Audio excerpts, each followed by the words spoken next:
Hi, I'm Olivia from Wilkinson Cameras, and today I'll be talking about the brand new DJI Mavic 4 Pro. It's been highly anticipated and rumoured for quite a while now, and I've actually had it for a couple of weeks already, and I've been testing it out in the beautiful Scottish Highlands, putting its new camera system, upgraded obstacle avoidance and flight performance to the test in a real-world scenario.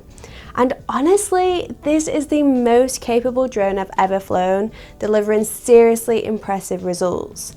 The Mavic series sits at the top of DJI's consumer drone lineup, and the Mavic 4 Pro is the best one yet. We've seen a lot of advancements in DJI's tech over the last year, right from the very tiny Neo up to the Air 3S and now the new Mavic 4. The Mavic 4 Pro is a huge leap forward from the already impressive Mavic 3 Pro, offering a more advanced camera system, stronger tracking, new safety features and a smarter design. It comes equipped with 3 cameras, shoots 6K 60 frames per second, features a 4/3 Hasselblad sensor, 100 megapixel stills, an f2 to f11 adjustable aperture, a brand new Infinity Gimbal with 360-degree roll rotation, nighttime omnidirectional obstacle sensing and O4 plus transmission with up to 20-kilometer range. So whether you're already an experienced pilot, a filmmaker or photographer looking to elevate your aerial shots, or a content creator wanting pro-level footage from something that still fits in a backpack, this may be the option for you. Stick around to see the Mavic 4 Pro in action, find out how it compares to DJI's current lineup and whether it's the right upgrade for you. Also, a quick heads up, if you're in the UK and thinking about buying or pre-ordering the Mavic 4 Pro or any other DJI drone or action camera, you can do that through Wilkinson Cameras. I'll leave a link in the description, and you can also pop into one of our Northwest stores for expert advice and product demos. So what's new and how does it compare to Mavic 3 Pro? The Mavic 4 Pro has had not 1 but 8 major upgrades from the Mavic 3 Pro, starting with a fully upgraded triple camera system with improved low light capabilities, improved dynamic range, up to 16 stops, adjustable apertures in Pro mode up to 6K 60 frames per second or 4K 120 with D-Log and HLG options. All 3 cameras have been upgraded from the Mavic 3, each one with its own purpose and all capable of capturing stunning cinematic footage and ultra detailed stills. These are all housed in the gimbal head of the drone, which has had its own remarkable upgrade and now rotates. DJI have named this the very cool Infinity Gimbal. This means that native vertical shooting is now possible and brings in roll movement up to 360-degree for FPV style video. This has also led to a new quick shots mode, taking advantage of the 360-degree roll. This roll axis quick shot flies the drone forward while rotating the camera or the gimbal for a dynamic twisting effect. It's fun, it's dramatic, and quite honestly, it made me very dizzy the first few times I tried it. So onto the camera details. The main camera is 28mm focal length and features a brand new 4/3 CMOS Hasselblad sensor with 100 megapixel resolution, a fast f2 aperture and an adjustable aperture range of f2 to f11. This lens shoots up to 6K 60 frames per second in D-Log or 4K at up to 120 frames for super slow motion. It's a truly professional sensor offering up to 14 stops of dynamic range, HLG video options and dual native ISO, which helps maintain details in both the shadows and the highlights. There's some vast improvements to this main camera compared to the Mavic 3 Pro, which was only 20 megapixels, had just 12 stops of dynamic range and had a maximum of 4K 60 frames per second for video. The Mavic 3 Pro did shoot slightly wider at 24mm, but the 28mm focal length on the 4 Pro still gives you a wide cinematic view, great for capturing epic scenes. The second camera is a 70mm medium telephoto, which gives you a 2.5 times zoom versus the main camera. It shoots 48 megapixel stills and 4K at 120 frames per second, and also supports D-Log, D-Log-M and HLG profiles. Like the main camera, this also supports 14 stops of dynamic range, so despite the smaller sensor leaving it less well equipped for low light shooting, you'll still be impressed with its capabilities. This is fantastic for mid-range tracking shots or isolating your subject from a distance without moving the drone too far, and again, we've seen a lot of improvements in this second camera versus the Mavic 3 Pro. The third and final camera is a 168mm telephoto lens, equivalent to a 6 times zoom. This one uses a slightly larger 1/1.5 inch sensor than the Mavic 3 Pro's tele, captures 50 megapixel stills and records at 4K 120 frames per second. This offers slightly less dynamic range at 13 stops, but it's impressive nonetheless, and still more than you're getting on any of the cameras on the Mavic 3 Pro. All three cameras now shoot in D-Log, which is a major upgrade from the Mavic 3 Pro, where only the Hasselblad camera supported it. This means that you can color grade across all of your shots with much more consistency, a huge benefit in post-production.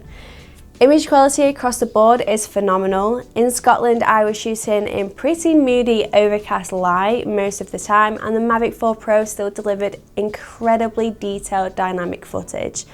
The 100 megapixel stills are crisp and pack loads of information for cropping and editing later. Now, I wasn't blessed with super sunny days, as I just mentioned when I was using this, but a new feature, and one that is going to appeal to most users of this drone, is a brand new ND filter. Other models like the Air 3S and the Mavic 3 Pro have changeable ND filters, so you can properly control your exposure when filming in manual or pro mode, as DJI call it. And this is great. They come with different strengths, so you can work with any lighting conditions, but it's also a pain when you have to fly it back in and change the filters because a cloud has come over, only for it to brighten up again, leading to another filter change. This wastes battery, it wastes filming time, and could make you miss a crucial moment, especially if working with moving subjects like cyclists or runners. DJI have made an electronically controlled variable stepless ND filter, which can be adjusted from the remote control mid-flight. This is just genius. It's available separately, and I wasn't able to get my hands on one for testing, but I would 100% be buying one alongside this drone. It's a no-brainer. Something else which is new to the Mavic 4 Pro and that I also couldn't get my hands on but is definitely on my future wish list is the new DJI RC Pro controller, which features a built-in 7-inch screen which not only articulates but also rotates to true vertical framing. It's double the brightness of the existing RC Pro remote and has a 10-bit HDR screen. Like the Pro remote before it, it also has extended transmission compared to the standard remote, a built-in mic and a full-size HDMI. This should be an absolute game changer for professionals, and I'm told it will be available as a bundle with the drone at launch. Another big update comes in the omnidirectional obstacle sensing, including nightscape obstacle sensing, thanks to the addition of 6 low light vision sensors, which give you obstacle avoidance in very low light, down to 0.1 lux, which is roughly equivalent to candlelight and outperforms the Air 3S here. But there's more, because as we've seen previously on the Air 3S, there's also a forward-facing LiDAR on the right arm. This can identify forward obstacles and come to a stop even in completely dark environment. So you can really make the most of the improvements to the camera's abilities to capture low light scenes with the confidence that you can still fly safely even if the sunset catches up to you. In daylight, we've also been told that there is improved obstacle avoidance for small or moving obstacles, for example, tree branches or overhead cables. If you've seen our Mini 4 Pro review, you'll remember that Alex flew it into a tree because the small branches were just too small to be properly detected. You shouldn't have this issue with the Mavic 4 Pro, but I didn't get the chance to check this myself. Like the Air 3S, you now also have the option to take off and return to home without GPS. It just remembers the route. This means that you can now fly easily from, say, a balcony or inside of a building. You can now fly up to 80 meters per second with obstacle avoidance versus 16 on the Mavic 3 Pro and Air 3S.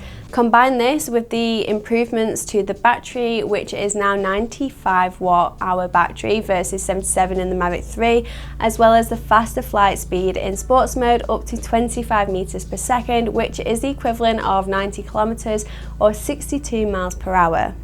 These increases in speed are partially from a huge design shift and overhaul of the aerodynamics, which you can see just from looking at it. Despite it weighing just over a kilo at 1,045 grams, the ultra-low wind-resistant design means it's incredibly stable in flight. I had this up in very exposed, windy locations and never once felt I was losing control. DJI claimed that you can get around 50 minutes of flight time from a battery, but as usual, we take this with a pinch of salt. Battery life is hugely dependent on conditions and the settings you've chosen. But with the 240 watt charger, you can fully charge a battery less than 45 minutes. The Mavic 4 Pro features 04 Plus video transmission for ultra long distance and better transmission even in busier environments. That longer range and battery life meant that I could fly further out, get wide establishing shots, then zoom in with the tele lens and reframe without having to reposition or make multiple flights. I flew out to a place called Stowell Lighthouse for some dramatic coastline footage, and the drone handled the distance and the wind with such ease. As I've said, this is a big drone, the biggest folding non-enterprise drone in DJI lineup, and this comes with top build quality as you'd expect from a professional tool like this.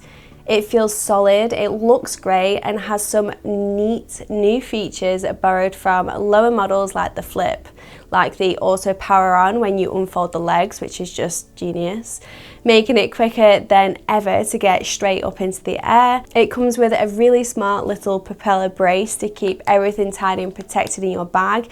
I won't lie, it takes a few goes to get used to this, but once you figure it out, it's just a great travel addition. Don't forget that in the UK and Europe, because it's over 250 grams, you'll need an operator's license and a flyer ID to fly it legally. DJI have also made some small but really helpful upgrades to the file transfers. The Mavic 4 Pro supports Wi-Fi 6 for high-speed wireless transfers, and it includes off-state transfer.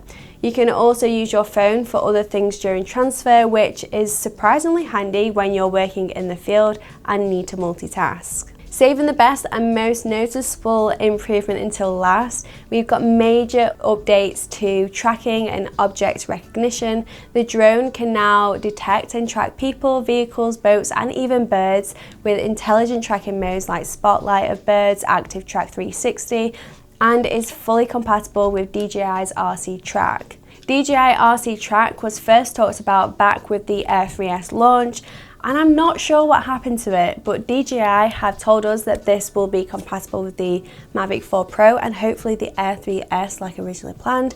And it's basically a tracking beacon that the drone tracks. So let's say you want to track a car or a bike, rather than relying on the visual tracking system, you can put the RC Track dongle onto the person or the vehicle, whatever, and the drone will stick to it like glue, even when it's out of sight. I can't wait to try this in the future with both the Mavic 4 Pro and the Air 3S. While filming in Scotland using the onboard visual tracking system, I had Jake cycling through very rough terrain and the drone followed him flawlessly, even when changing up his pace. Tracking is incredibly smooth and the new gimbal movements make your shots feel cinematic straight out of camera. No jerky pans or overcorrections, just clean, professional footage. Quick shot modes, which offer easy automated moves and flight paths, also utilize these incredible tracking capabilities to help you to create effortless cinematic footage. So that's a lot of improvements and a lot of incredible features for videographers, filmmakers or photographers, but how is it to actually use it? Now, I'm not the most experienced drone pilot in the world, but I have flown everything in the current lineup, including the Mini 4 Pro, the Air 3S, but the Mavic 4 Pro just felt next level. It's fast, it's responsive and noticeably more stable in the air, especially in windy conditions. That extra weight and aerodynamic design and remarkable gimbal performance really do make a difference. There was strong winds and gusts in Scotland and the drone just held its position and gave stable footage. The Mini would probably have just blown away in similar conditions. It just gives me so much confidence. The combination of precise controls, ultra responsive gimbal movements and advanced obstacle sensing just makes it feel so safe. I was flying around jagged cliff edges, over water and tracking cyclists through different levels of terrain, and the drone handled it without flinching, allowing me to concentrate on composition and filming, not just flying. And the results? Well, I think they speak for themselves, but you can let me know what you think in the comments below. So if you're a filmmaker, content creator, or working photographer looking for professional level image quality, serious creative flexibility and unmatched stability in changing conditions, this is 100% the drone to beat right now. It's so versatile thanks to the 3 cameras. The native vertical shooting is a must to have now for social media. The speeds, the tracking options this drone has, it's just the ultimate drone before you step up into the really specialist market. And it's still super easy to use, which I think is really important when you want to put creativity first and piloting second. But it is a big drone and it's set to launch at £1,879, so it's not a drone for everyone. I've put links below to all the options available for the Mavic 4 Pro at launch. You can use these to shop if you're in the UK and to check out the exact prices on any current promotions. This price reflects its upgraded features like the triple camera system, improved obstacle sensing and extended video transmission. The Fly More combo with extra batteries and accessories is of course more at £2,459, but these always offer huge value for money. And the Pro Creator combo comes in at £3,209. As with all DJI combo kits, these do offer exceptional value for money, as I've just said. So check out the links below to see exactly what's included in them. So in comparison, the Mavic 3 Pro starts at around £1,689. The DJI Air 3S starts around £959 and the Mini 4 Pro at £689, each offering different levels of performance and portability to suit a range of users and budgets. So to wrap it up, the Mavic 4 Pro is without a doubt the most advanced versatile drone I've flown and that DJI have in their consumer lineup. If the Mavic 4 Pro feels a little overkill for your needs, the Air 3S is still a fantastic mid-range option with great features in a smaller body. But for those of you ready to level up, this is it. If you've enjoyed this review and want to see more in-depth content like this, don't forget to like, comment and subscribe. And again, if you're looking to pick one up or have any questions, check the links in the description or pop into your nearest Wilkinson Cameras store. Thanks so much for watching and I'll see you in the next video.